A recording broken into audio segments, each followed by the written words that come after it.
Hi guys, welcome to back my channel S J K wrestling நம்மள். So நாம் இன்னைக்கு இந்த வீடியோவில் இன்ட்ரெஸ்டிங்கான ரெஸ்லிங் நியூஸ் அப்டேட்டை தான் நாம் இன்னைக்கு இந்த வீடியோவில் பார்க்க போகிறோம்.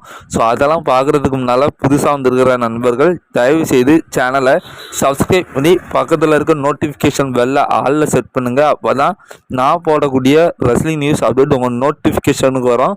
ஸோ இந்த வீடியோவை ஃபுல்லாக பாருங்கள். வாங்க வீடியோக்குள்ளே போகலாம்.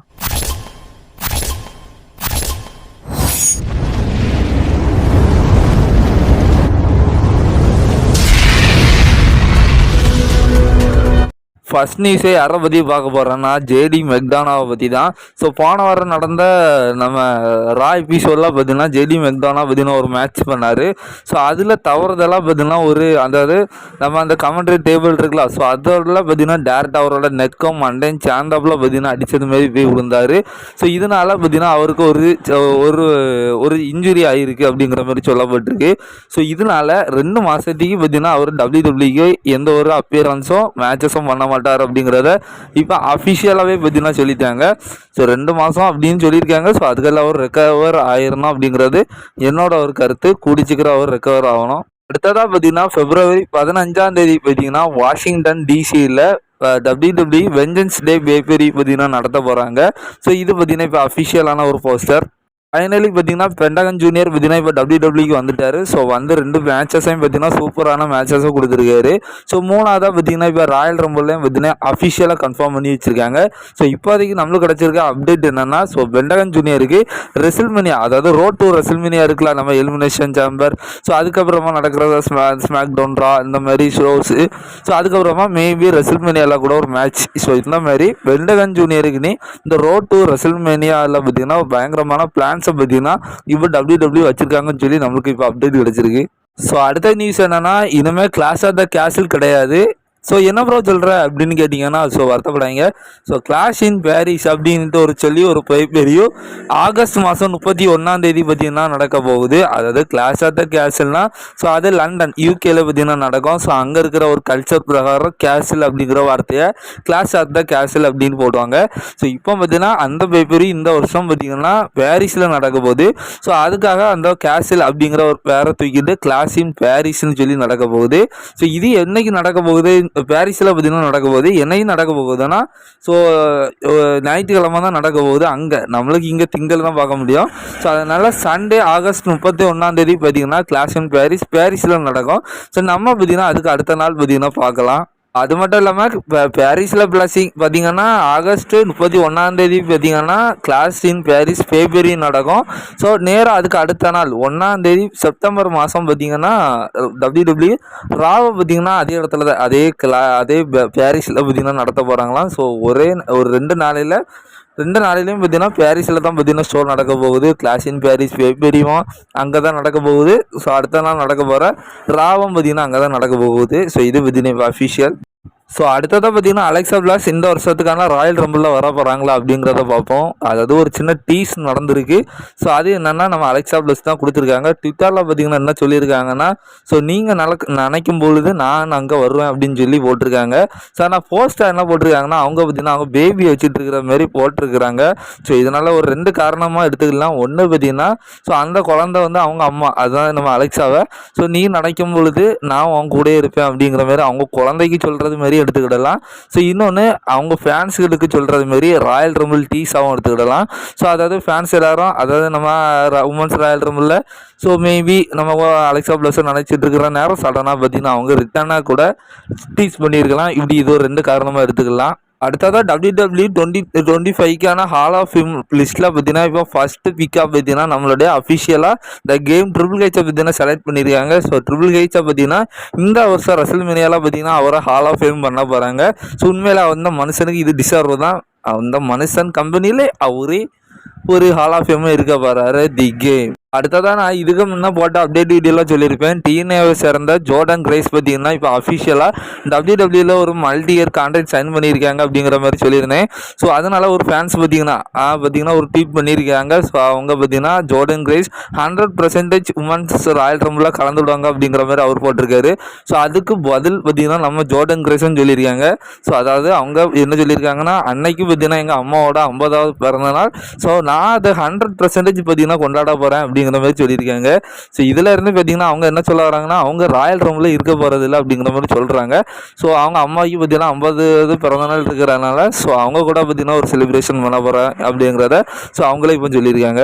ஸோ அடுத்தபடியாக பார்த்தீங்கன்னா WWE 2K25 பார்த்தீங்கன்னா நம்ம மொபைலில் விளாட முடியுமா? அதாவது இதுக்கு முன்னாடி 2K24 2K23 இப்படி வருஷம் புது புது எடிஷனில் பார்த்தீங்கன்னா கேமாக லான்ச் பண்ணுவாங்க. ஸோ அதை பார்த்தீங்கன்னா நம்ம மொபைலில் ப்ளே பண்ண முடியுமா?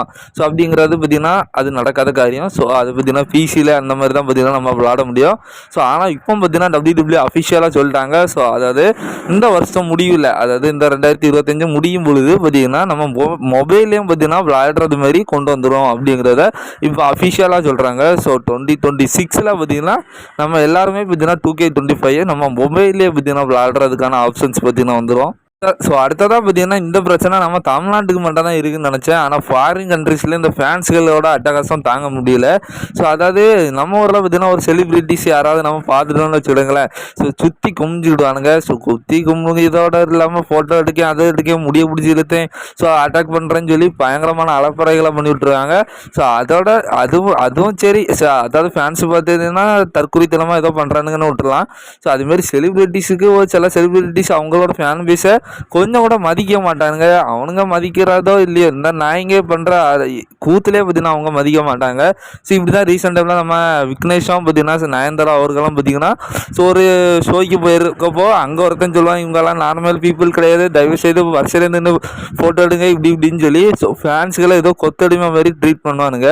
ஸோ இதில் இருந்து ஃபேன்ஸுகள் தான் பார்த்தீங்கன்னா தெரிஞ்சுக்கிட்டோன்னா அவனுங்கெல்லாம் ஒரு நார்மலான பீப்புள் தான். ஸோ ஆனால் இந்த தற்கொலைகளுக்கு எவ்வளோ தடவை சொன்னாலும் புரிய மாட்டேங்குது. ஸோ இப்படி தான் பார்த்தீங்கன்னா நம்ம WWE கண்டென்ட்டுக்குள்ளே என் ப்ரோ எடுத்துகிட்டு வரேன்னா இப்படி தான் இந்த சம்பவம் பார்த்தீங்கன்னா இப்போ நம்ம ஆஸ்காயும் பாதிச்சிருக்கு. ஸோ அதாவது அவங்க பார்த்தீங்கன்னா ஜாப்பனீஸ் ரெஸ்லர். ஸோ WWE ஷோஸ்லாம் நடக்கிறது ஸோ அமெரிக்கா. ஸோ அவங்களுக்கு பார்த்தீங்கன்னா நம்ம தமிழ்நாட்டிலே பார்த்தீங்கன்னா லாங்குவேஜ் தெரிஞ்சு ஸோ தமிழ் பீப்புள் கூடயே பார்த்தீங்கன்னா அவங்க சரியாக பேசுகிறதுக்கு இவ்வளோ தூரம் கஷ்டப்படுறாங்க. ஸோ இந்த மாதிரி சூழ்நிலையில் அவங்களுக்கு இங்கிலீஷே வராது. ஸோ அப்படிங்கிறப்போ ஸோ அமெரிக்கா ஃபேன்ஸ் எல்லாருமே சேர்ந்து பார்த்தீங்கன்னா அவங்களாம் பார்த்தீங்கன்னா ஸோ கூட்டமாக கும்மி இது பண்ணுறது, அவங்க கேட்குற கொஸ்டின்ஸுக்கு பார்த்தீங்கன்னா ஸோ இவங்களால ஒழுங்காக பார்த்தீங்கன்னா பதில் அளிக்க முடியவில்லை. ஸோ அதை தான் அவங்களும் சொல்கிறாங்க, என்னால் பார்த்தீங்கன்னா உங்களுக்கு ரெஸ்பான்ஸ் பண்ண முடியலை. ஸோ அது மட்டும் இல்லாமல் அவங்க பார்த்தீங்கன்னா கொஞ்சம் அக்ரெசிவாக நடந்துருக்காங்க ஃபேன்ஸ் எல்லாம். ஸோ இதனால் எனக்கு ரொம்ப பயமாக இருக்குது அப்படிங்கிற மாதிரி நம்ம ஆஸ்கா சொல்லியிருக்காங்க. ஸோ அது மட்டும் இல்லாமல் அவங்க போலீஸ்டையும் போய் சொல்லியிருக்காங்களா, ரிப்போர்ட் பண்ணியிருக்காங்களாம். ஸோ ஆனால் அதை ரிப்போர்ட் பண்ணதுக்கு அப்புறமா பார்த்தீங்கன்னா அந்த ஃபேன்ஸை பார்த்தீங்கன்னா ஆஸ்காவால் கண்ட்ரோல் பண்ண முடியவில்லை அப்படிங்கிறத பார்த்தீங்கன்னா அவங்க ட்வீட் பண்ணியிருக்காங்க. ஸோ இதிலேருந்தே ஃபேன்ஸ் எல்லோரும் இது பண்ணிவிடுங்க. ஸோ இதில் நான் உங்களுக்கு சொல்ல வர்றது என்னென்னா, எந்த ஒரு செலிப்ரிட்டிஸ் வந்தாலும் ஸோ தூரத்தில் இருந்து பார்த்தீங்கன்னா ஒரு ஹாய் காமிச்சிக்கோங்க. ஸோ கூட்டம் இல்லாதப்போ நீங்கள் பக்கத்தில் போய் ஃபோட்டோ எடுத்துக்கோங்களேன். ஸோ மற்றபடி பார்த்தீங்கன்னா பொறுத்தாலே போகிறது, அவங்கள கெஞ்சுறது, இந்த மாதிரி வேலைகளை வச்சுக்கிட்டாங்க. ஸோ பொதுவாக பார்த்தீங்கன்னா இந்த நயன்தாரா பார்த்தீங்கன்னா எனக்கு பிடிக்காது பர்சனலாக. ஏன்னா ஸோ அவங்க ஃபேன்ஸு, அதாவது நானும் 2-3 நியூஸஸாக பார்த்துட்டேன். ஸோ அவங்க பார்த்தீங்கன்னா ஃபேன்ஸாக கொஞ்சம் கூட மதிக்க மாட்டேங்கிறாங்க. ஸோ ஆனாலும் இந்த தற்குறி ஃபேன்ஸ் எல்லாரும் பார்த்தீங்கன்னா அவனுங்களால தான் சூழ்ந்துட்டு இருக்கிறாங்க. நீங்கள் இந்த மாதிரி தற்குறித்தனமாக பண்ணுறதுனால தான் அவங்க மேலே போகிறாங்க. ஸோ என்றைக்கு தான் புரிஞ்சுக்கிட போகிறீங்கன்னு தெரியல. ஸோ அடுத்ததாக ஸ்போர்ட்ஸ் இல்லஸ்ட்ரேட்டட் பார்த்தீங்கன்னா நம்மளுக்கு ஒரு அஃபிஷியல் நியூஸை பார்த்தீங்கன்னா சொல்லியிருக்காங்க. அதாவது டிஎன்ஐ பார்த்தீங்கன்னா இப்போ அஃபிஷியலாக பார்த்தீங்கன்னா முஸ்தஃபா அலியை பார்த்தீங்கன்னா ஹையர் பண்ணியிருக்காங்களாம். ஸோ முஸ்தஃபா அலி பார்த்தீங்கன்னா டிஎன்ஐயில் பார்த்தீங்கன்னா ஒரு கான்டென்ட்டை சைன் பண்ணிட்டார் அப்படிங்கிறது சொல்லியிருந்திருக்காங்க. ஸோ இதில் இருந்து ஒரு சின்ன ஹாப்பினஸ் என்னன்னா, இப்போ டிஎன்ஐவும் என்எக்ஸியும் பார்த்தீங்கன்னா ஒரு கொலாபில் தான் இருக்குது. ஸோ இதனால் WWEயும் டிஎன்ஐயும் கொஞ்சம் பார்ட்னர்ஷிப் மாதிரி தான் இருக்கிறாங்க. ஸோ இன் ஃபியூச்சரில் அதாவது நம்ம டிஎன்ஐலலாம் இன்னைக்கு கான்டாக்ட் முடியப்போ மேபி ஃபியூச்சரில் பார்த்தீங்கன்னா மீண்டும் முஸ்தஃபா அலியை நம்ம WWEயில் பார்க்கலாம். ஸோ அடுத்ததாக பார்த்தீங்கன்னா நம்மளோட ஸ்டெஃப்னி மெக்மன் பார்த்தீங்கன்னா நம்மளோட பேட் மேக்கஃபி ஷோவில் பார்த்தீங்கன்னா கலந்துருக்காங்க. ஸோ அதில் என்ன சொல்லியிருக்காங்கன்னா, ஸோ அதாவது இதுதான் ஜான்சனோட கடைசி ராயல் ரம்பிள். ஸோ இந்தமாரி ஒரு சோகமான நிகழ்வில் இருந்து ஸோ ஓரளவு ஆறுதலாக இருக்கிறது என்னென்னா, ஸோ சார்லட் ஃப்ளேரோட ரிட்டர்னும் பார்த்தீங்கன்னா அன்றைக்கி தான் இருக்குது, அந்த ராயல் ரம்பிள் இருக்க போகுது அப்படிங்கிற மாதிரி சொல்லியிருக்காங்க. ஸோ நம்ம எல்லாத்துக்குமே தெரியும் ஜான்சனாக பார்த்தீங்கன்னா இந்த லெவலுக்கு வந்ததுக்கு ஒரு சின்ன காரணம் பார்த்தீங்கன்னா நம்ம ஸ்டெஃப்னி மெக்மேன் தான். ஸோ ஸ்டெஃப்னி மெக்மேன் தான் வின்ஸ் மெக்மேன்ட்ட சொல்லி ஸோ இவனுக்கு கொஞ்சம் நல்லா புதுசாக கொடுங்க, இவனுக்கு நிறையா திறமைகள் இருக்குதுன்னு சொல்லி வின்ஸ் மெக்மேன்ட்ட சொல்லி ஸோ அதுக்கப்புறம் தான் வின்ஸ் மெக்மேன் அவரை புஷ் பண்ண ஆரம்பித்தார். ஸோ புஷ் பண்ணி அவர் WWEயில் வேறு லெவலில் ஆனதுனால தான் அவர் பார்த்தீங்கன்னா இப்போ ஹாலிவுட்டில் ஒரு லெவல் நல்லா இருக்கார். ஸோ ஸ்டெஃப்னி மெக்மேனும் பார்த்திங்கன்னா ஒரு சின்ன காரணம் தான். அதான் நான் இதுக்கு முன்ன போட்ட அப்டேட் வீடியோவில் சொல்லியிருந்தேன், நம்ம டொகாட்டாக்கு ஒரு கன்கஷன் இன்ஜுரி ஆயிருக்கு அப்படிங்கிற மாதிரி. ஸோ இதில் இப்போ நம்மளுக்கு ஒரு அஃபிஷியல் நியூஸ் கிடச்சிருக்கு. ஸோ உமன்ஸ் ராயல் ரம்பிளில் நம்ம டொகாட்டா கைக்கு பார்த்தீங்கன்னா கலந்துக்கிட போகிறது கிடையாதான். ஸோ அது மட்டும் இல்லை, நம்ம ராயல் ரம்பிள் அந்த பெரியக்கே பார்த்தீங்கன்னா டொகாட்டா கை பார்த்தீங்கன்னா வர போகிறது இல்லை அப்படிங்கிற மாதிரி இப்போ அஃபிஷியல் நியூஸ் கிடச்சிருக்கு. ஸோ அடுத்ததாக பார்த்தீங்கன்னா இந்த உமன்ஸ் ராயல் ரம்பிளில் பார்த்தீங்கன்னா ஒரு சர்ப்ரைஸ் ரிட்டர்னில் பார்த்தீங்கன்னா ஸோ நான் கொஞ்சம் பர்சனலாகவோ ஸோ நிறையா அவங்க ரிட்டர்ன் ஆகிறதுக்கு அதிகப்படியான வாய்ப்பும் இருக்கிற விதத்தில் நம்ம நிக்கி பெல்லாவும் இருக்கிறாங்க.